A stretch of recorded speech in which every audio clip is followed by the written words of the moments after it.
გამარჯობა, კიმჩის ჩემეულ ვერსიას გთავაზობთ. ძალიან მარტივი გასაკეთებელია, ძალიან გემრიელი და ძალიან სასარგებლო ამავდროულად.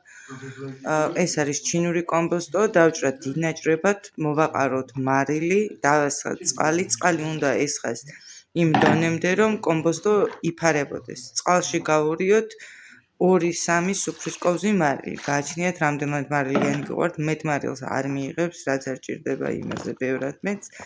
გინდა 2 კოვზი ვქენით მარილი, გინდა 3.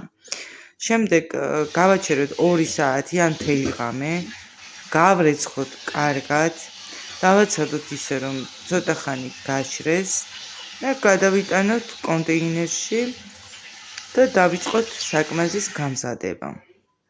ასევე ვაყრი მწვანე ხავსს, დიდებად დაჭრილს, წვრილად დაჭრილს ტაფილოს და ვამზადებთ საკმას. 5-6 კბილი ნიორი, მწვანე წიწაკა, წითელი ბულგარული, მწვანე ბულგარული, 1 ცალი, 1 კოვზი აჯიკა და ვაბლენდერებთ.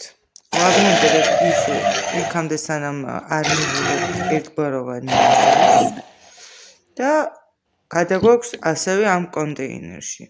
ვურევთ კარგად და გადაგვაქვს ქილებში. 1 დღე ვაჩერებთ ქილაში გარეთ, მერე უკვე შეგვიძლია შევდოთ მაცივარში.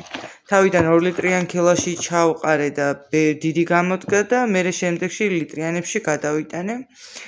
ესე რომ გემრიელად მიირთვით და მიგჯერეთ გაკეთებას ნამდვილად არ ინანებთ ამ რეცეპტით.